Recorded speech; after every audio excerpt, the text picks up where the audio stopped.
김현숙 구미의 한 식당을 성공적으로 운영해온 여주인공이다. 단정하고 세련된 외모를 가진 그녀는 늘 밝은 미소로 손님을 맞지만 그 웃음 뒤엔 수년간 지속된 가정폭력의 상처가 숨어있다. 식당은 그녀 명의로 등록되어 있으며 실질적인 경영과 운영 모두 그녀가 책임지고 있다. 남편 박기환의 질투와 감시 속에서도 손님 앞에선 늘 최선을 다해 웃으려 했다. 박기환 김현숙의 남편이자 명목상 식당 공동 운영자다. 한때는 장사에 열정이 있었지만 반복된 실패와 현실 앞에 무너져 결국 술에 의존하는 삶을 살게 되었다. 아내가 식당을 일궈내자 오히려 그녀의 성공에 질투심을 품게 되고 그 감정은 폭력과 통제로 이어졌다. 손님과 현숙이가 웃는 것조차 견디지 못하며 그녀의 사적인 지출까지 감시한다. 그녀는 매일같이 맞았습니다. 이유는 없었고 그저 남편의 기분이 이유였습니다. 웃었다는 이유로, 손님과 대화했다는 이유로. 그녀는 그저 조용히 살아가고 싶었을 뿐이었어요. 순애가 거울 앞에서 파운데이션으로 눈가의 멍을 가리고 있다. 어서 오세요. 이쪽 자리로 안내해 드릴게요.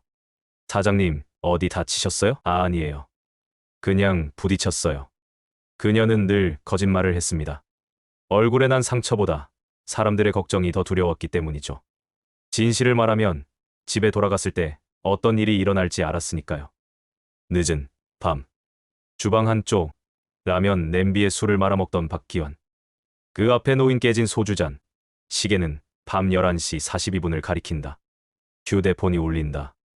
뭐라고? 서울 올라오라고요? 아이고, 예, 알겠습니다. 그날 밤, 한 통의 전화가 걸려왔습니다. 서울 본가에 일이 생겼다고 남편은 며칠간 올라가야 했죠. 그녀에겐 처음으로 혼자 있는 시간이 주어졌습니다. 그녀는 깨달았습니다. 이제야 기회가 왔다. 언젠가부터 가슴속에 숨겨뒀던 탈출이라는 두 글자. 그 단어가 현실이 될지도 모른다는 걸 처음으로 느꼈던 순간이었죠. 남편이 타고 떠나는 버스를 현숙은 무표정하게 바라본다.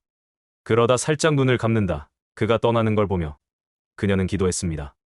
다시는 저 얼굴을 내 앞에서 보지 않게 해주세요. 조명 아래 눈가는 여전히 부어있다. 손님들이 들어오기 시작하고 현숙은 애써 웃으며 인사한다. 그날 밤 현숙은 거실 바닥에 앉아 오래된 장부, 통장, 금고 열쇠를 꺼낸다. 손이 떨리지만 멈추지 않는다. 무서울 것도 많고 잃을 것도 많다. 그런데 더 잃을 것도 없다. 내 인생 이제 좀 살아보자. 책상 위에 놓인 노란 봉투에 식당명의 서류, 통장, 도장을 차례로 담긴다. 그녀는 돈을 세기 시작한다. 한 장 한 장 숨죽여 세고 또 센다. 그녀는 그날 밤 평생을 걸었습니다. 두려움보다 간절함이 컸고 망설임보다 분노가 컸습니다.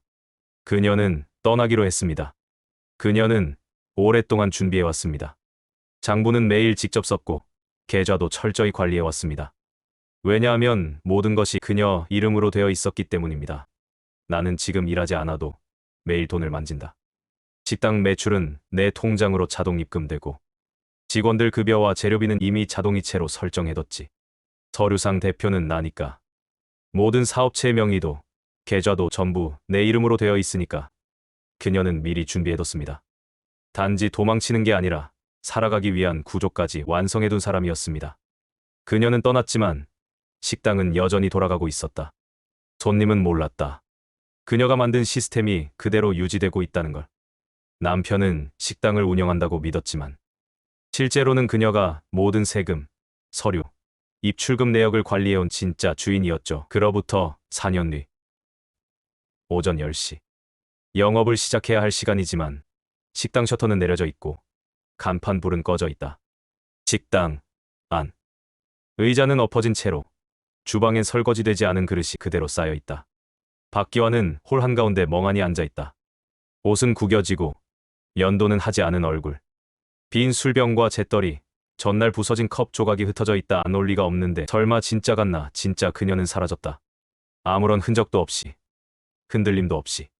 남겨진 건 술에 취한 남자 하나와 관리되지 않는 가게뿐이었다. 깜깜한 밤. 식당 안 조명이 꺼지고 TV 화면엔 뉴스 소리만 울린다. 술에 취한 박기환이 바닥에 앉아 손으로 머리를 쥐어뜯는다. 구겨진 종이, 낡은 사진들, 그리고 현숙의 명의로 된 사업자 서류들이 바닥에 널려 있다. 내가 미안했어 말도 못했는데. 그냥 한 번만 돌아오기를. 그리고 어느 날 예상치 못한 일이 일어났다. 병원 진료실. 기환은 허름한 옷을 입은 채 앉아 있다. 의사가 조심스럽게 설명을 시작한다. 간암 3기입니다. 간 수치가 심각하게 올라갔습니다. 치료가 아니라 통증 조절 위주로 들어가야 할 단계입니다. 기환은 무너져 내렸다. 그리고 느꼈다. 벌받았구나. 더 이상 버틸 수가 없어.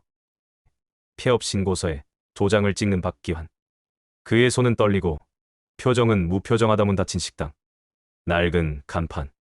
창에 붙은 임대문의 종이. 박기환은 병원 복도 끝 벽에 기대어 앉아 있다.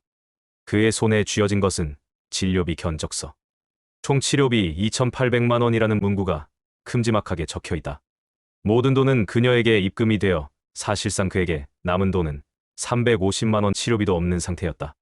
환자분, 지금 이대로는 치료를 시작할 수 없습니다. 최소 보증금이 입금되어야 합니다. 그는 아팠다. 하지만 더 아픈 건 자신의 병보다 자신을 돌봐줄 사람이 단 한 명도 없다는 사실이었다. 기환이 병원 지하의 건강보험 사무실 앞에 앉아 있다. 머리는 헝클어졌고 바지는 무릎이 닳아 있다. 그는 책상 위에 병원 서류를 내밀며 말한다. 혹시 긴급진료비 신청 같은 거 안 되겠습니까? 기초생활수급자도 아니시고 배우자나 직계가족 정보도 없으시네요. 긴급의료비 대상이 아닙니다. 죄송합니다. 공용병실 끝자리. 기환은 수액도 없이 침대에 누워있다. 몸은 수척하고 얼굴은 노랗게 떠있다. 숨을 쉴 때마다 쇳소리가 난다. 햇빛은 따갑지만 식당 안은 여전히 어둡다. 그리고 그는 서서히 죽어갔다. 몇 년 뒤 따뜻한 햇살이 내려쬐는 해변마을. 김현숙은 조용히 조깅을 마치고 장바구니를 들고 시장을 돈다. 머리는 짧게 정리되어 있고 얼굴엔 화장이 없지만 생기가 돈다. 그녀의 손에는 소형 카페 명함이 들려있다. 소소한 하루 작은 커피, 큰 위로 대표 김현숙. 그녀는 다시 일하지 않기로 했다. 대신 살아가기로 했다. 누군가를 위해가 아니라 자기 자신을 위해 숨쉬기로.